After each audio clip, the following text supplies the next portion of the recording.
My dear ஆசி podcast brothers and sisters, உங்கள் அனைவருக்கும் நல்வாழ்த்துக்களை தெரிவித்துக்கொண்டு இன்றைய தினம் நம்ம இலக்கை அடைவது, கோல் செட் பண்ணுறதுன்றத செகண்டரியாக வச்சுக்கிட்டு அந்த கோலை அடையிறதுக்கான ப்ராசஸ் என்ன, ப்ராசஸை நம்ம ஞாபகத்தில் வச்சுக்கணும்.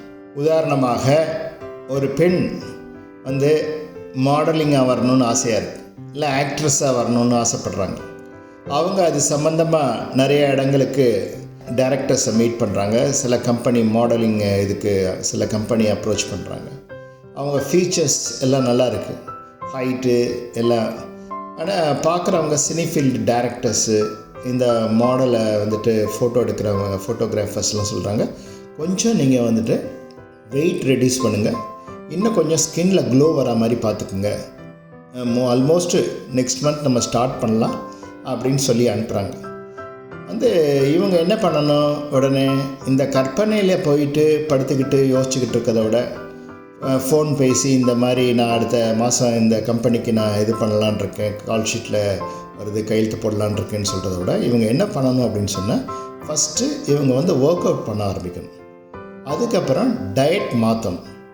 அதுக்கப்புறம் டயட் மாற்றிட்டு ஃப்ரெஷ் ஜூஸஸ்லாம் குடிக்கிறது. அதுக்கப்புறம் தெரப்பி எடுத்துக்கிறது, அரோமா தெரப்பி, இந்த மாதிரி இதெல்லாம் ஸ்கின் க்ளோக்காக எடுத்துக்கிறது. இதில் கவனம் செலுத்தினாலே போதும், she will come up in our life. நம்ம அந்த ப்ராசஸில் கவனம் செலுத்துறது இல்லை, நம்மளை என்ஹான்ஸ் பண்ணிக்கிறது எப்படி, நம்ம ஸ்டாண்டர்டை இம்ப்ரூவ் பண்ணிக்கிறது எப்படி அப்படின்றத கவனிக்காமல் நம்ம என்னுடைய கோல் இது இப்படி பேசிக்கிட்டே இருக்கும். அதுக்குண்டான விஷயங்கள் என்ன, நம்ம வளர்த்து கொள்ள வேண்டிய விஷயங்கள் என்ன, எத்தகைய மனிதர்களோடு தொடர்பு கொள்வது, என்ன மாதிரி புக்ஸை கோத்ரூ பண்ணுறது, அப்படி யாரோட இன்ட்ராக்ட் பண்ணி நம்ம இதை பற்றிய தகவல்களை சேகரிக்கலாம், இப்படி போகணும். மைக்கேல் ஜோர்டன் என்ற பேஸ்கெட் பால் பிளேயர் நம்ம ஊரில் உள்ள டாப் மோஸ்ட் நடிகர்கள், நம்ம ஊரில் உள்ள டாப் மோஸ்ட் பிளேயர்ஸ் எல்லாம், நம்ம நாட்டில் உள்ள எல்லாரையும் சேர்த்தாலும் அவருடைய பாதி சம்பளம் கூட கிடையாது. அவருடைய பெரிய கிரிக்கெட் பிளேயர்ஸ் எடுத்துக்கிட்டோம், நம்ம ஹீரோஸ், பெரிய ஹிந்தியில் தமிழில் இருக்க ஹீரோஸ் எல்லாம் எடுத்துக்கிட்டால் கூட அவர் அவருடைய வருட வருமானம் ஆடில் மட்டும் 36,000 கோடியை தாண்டிச்சு ஒரு வருஷம். அவர் எடுத்து ஒரு இதை ஆடில் கையில் எடுத்து ஒரு இதை காமிச்சார்னா, ஹெல்த் ட்ரிங்க் காமிச்சார்னா அது பல ஆயிரம் கோடிக்கு விற்கும். அந்த மாதிரி மைக்கேல் ஜோர்டனுடைய ஆரம்ப வாழ்க்கை எப்படி இருந்துச்சு அப்படின்னு பார்க்கும்போது, அவர் ஸ்கூல் டீமுக்கு போய் ஆடுறதுக்காக போகும்போது அந்த மாஸ்டர் என்ன சொல்லிடுறாரு, நீ 5'6" தான் இருக்க, இது பத்தாது அப்படின்னு சொல்லி ரிஜெக்ட் பண்ணிடுறாரு. நீ ரிஜெக்ட் பண்ணிவிட்டு ஒரு 6 மாதம் ஆகுது, மாஸ்டர்கிட்ட போய் நிற்கிறாரு. என்ன பண்ண அப்படின்னு கேட்குறாரு. அவர் 6 இன்ச்சுக்கு மேலே வளர்ந்துட்டார், 7 இன்ச்சு வளர்ந்துருக்கார், நியர்லி 6 ஃபீட் வந்துட்டார்.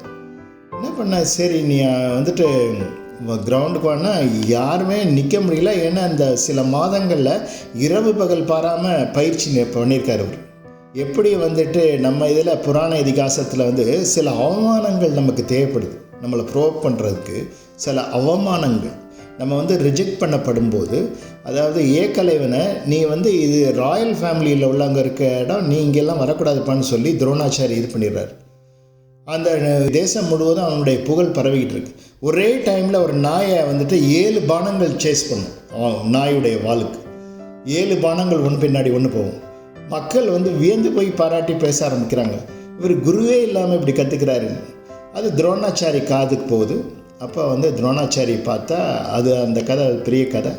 துரோணாச்சாரியை மானசீக குருவாக வச்சுக்கிட்டு அவர் பாட்டுக்கு இண்டிவிஜுவலாக வளர்ந்துடுறாரு. அவமானமாக எடுத்துக்கல, அவர் ரிஜெக்ட் பண்ணி அனுப்புனதை அவமானமாக எடுத்துக்கல. நம்ம கூட வாழ்க்கையில் நம்மளை யாராவது ரிஜெக்ட் பண்ணாங்கன்னா அவமானமாக எடுத்துக்கூடாது. அவர் நீ ஹைட்டு குள்ளமாக இருக்கப்பா, வேணாம்ப்பா அப்படின்னு சொல்லி அனுப்பிச்சிட்டார். அந்த ஸ்கூலில் லைஃப்பில் ஏற்பட்ட அந்த பிட்டர் எக்ஸ்பீரியன்ஸை அவர் அவமானமாக எடுத்துக்காமல் தொடர்ந்து ஹெர்குலின் டாஸ்க்னு சொல்லுவாங்க, பகீரத பிரயத்தனம், அப்படி எடுத்து போகும்போது என்ன ஆகுது, ஒரு டைமில் மைக்கேல் ஜோர்டன் எப்படி ஃபேமஸ் ஆகிறார்னா, 6.25 அடி 7 அடி, இவரை விட 6 இன்ச்சு 7 இன்ச்சு கூட இருக்கவங்கெல்லாம் கிரவுண்டில் நின்று அவர் அந்த போஸ்ட்டில் அந்த இதில் கோலை போடும்போது, ஷூட் பண்ணும்போது வேடிக்கை தான் பார்க்க முடியும். ஏரில் ட்ராவல் பண்ணும் அவருடைய பாடி, ஏரில் ட்ராவல் பண்ணிக்கிட்டு பறந்து போய் அப்படி ஷூட் பண்ணுவார்.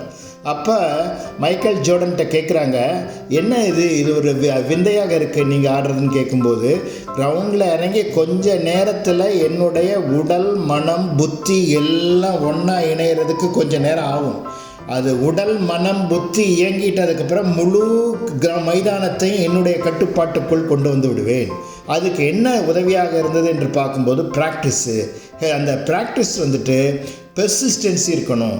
கொஞ்ச நாள் பண்ணுறது, காலையில் எந்திரிக்கிறது, கொஞ்ச நாள் விட்டுறது, அந்த மாதிரி இல்லாமல் அது எதுவாக இருந்தாலும் சரி, அது நம்ம திரைக்கதை எழுதுறதா இருந்தாலும் சரி, அது விஷயமாக ஸ்டோரி டிஸ்கஷன் நிறைய பேர்கிட்ட பண்ணணும், அது விஷயமாக நிறைய புத்தகங்களை படிக்கணும், அது விஷயமாக நம்மளுடைய ஸ்ட்ரென்த் என்ன, நம்முடைய வீக்னஸ் என்ன அப்படின்றத நம்ம உட்காந்து பார்க்கணும். எதுவாக இருந்தாலும் சரி, நம்ம ஷைன் பண்ணுறதுக்கு, நம்மக்கிட்ட இருக்கக்கூடிய இண்டிவிஜுவாலிட்டி வெளிப்படுறதுக்கு, நம்ம தொடர்ந்து நம்மளுடைய வளர்ச்சியில் நம்ம தொடர்ந்து கவனம் செலுத்திக்கிட்டே போகும்போது அங்கீகாரம் என்பது தவிர்க்க முடியாத ஒன்றாக மாறிப்போகும். அந்த அங்கீகாரத்தை பற்றி நான் அடுத்த இந்த ஆசி பாட்காஸ்டில் நம்ம அங்கீகாரத்துக்காக அங்கலாய்ப்பு கொண்டு இருக்கிறோம். நம்மளை யாரும் அங்கீகரிக்க மாட்டேன்றாங்க, நம்மளை பற்றி யாருக்கும் தெரியலை, இப்படியெல்லாம் நம்ம நினச்சிக்கிட்டு இருக்கோம். அதெல்லாம் வேண்டாம். நம்ம செயலில் நம்ம கவனம் செலுத்தணும். ஆக்ஷன் ரொம்ப முக்கியம், பேச்சு முக்கியம் கிடையாது. பெரிய பெரிய தலைவர்கள், பெரிய சிஇஓஸ்லாம் அந்த ரூமில் உட்காந்துருப்பாங்க, ஷார்ட்டாக தான் ஸ்வீட்டாக கொஞ்சம் பேசி அனுப்புவாங்க. எல்லாருக்கும் அப்பாயின்மெண்ட் கொடுக்க மாட்டாங்க, கொஞ்சம் நேரம் பேசிட்டு அனுப்பிச்சிடுவாங்க. ஏன்னா செயல் தான் முக்கியம். அவங்க செயலை செஞ்சு தான் அந்த லெவலுக்கு வந்திருக்காங்க. அதனால் பேச்சை நம்ம கம்மி பண்ணணும். பேச்சை கம்மி பண்ணிவிட்டு செயல்களில் இறங்கணும். செயல்களில் இறங்குற போது அந்த ப்ராசஸ் ரொம்ப முக்கியம். காலையில் உணவு முறையாக இருக்கட்டும், நம்ம ஒரு துறையில் விளையாட்டுத்துறையை தேர்ந்தெடுக்கிறோன்னாலும் சரி, அல்லது பப்ளிக் லைஃப்பில் கிளாமராக வரணுன்னாலும் சரி, நம்முடைய உணவு முறை என்ன, நம்ம செய்யக்கூடிய பயிற்சி முறைகள் என்ன, நம்ம எத்தகைய பழக்க வழக்கங்களை உருவாக்கி வச்சுருக்கோம், நம்முடைய ஹேபிட் என்ன, அதில் விளக்க வேண்டிய ஹேபிட் என்ன, வளர்க்க வேண்டியது என்ன, இதையெல்லாம் உட்கார்ந்து சீர்தூக்கி பார்க்கணும். இந்த ஆசி பாட்காஸ்ட்டை கேட்டுக்கொண்டிருக்கக்கூடிய my dear brothers and sisters, பொழுதை வீணாக்கிக்கிடாதீங்க. பொழுதை நல்ல முறையிலே நீங்கள் உருவாக்க வேண்டும். அந்த பொழுதை நல்ல முறையிலே பயனுள்ள வகையில் க்ரியேட்டிவான முறையில் நீங்கள் கொண்டு வரதுக்கு நீங்கள் உங்களை சுய சோதனை செய்ய வேண்டும். இன்ட்ரோஸ்பெக்ட் பண்ணுங்க என்று சொல்லி நீங்கள் கற்பனைக்கு அப்பாற்பட்ட வெற்றியை அடைய முடியும் என்று கூறி உங்கள் அனைவரையும் பிளஸ் பண்ணி நிறைவு செய்கின்றேன். வாழ்க வளர்த்து. ஆசி podcast by M.S. Ravishankar Raja.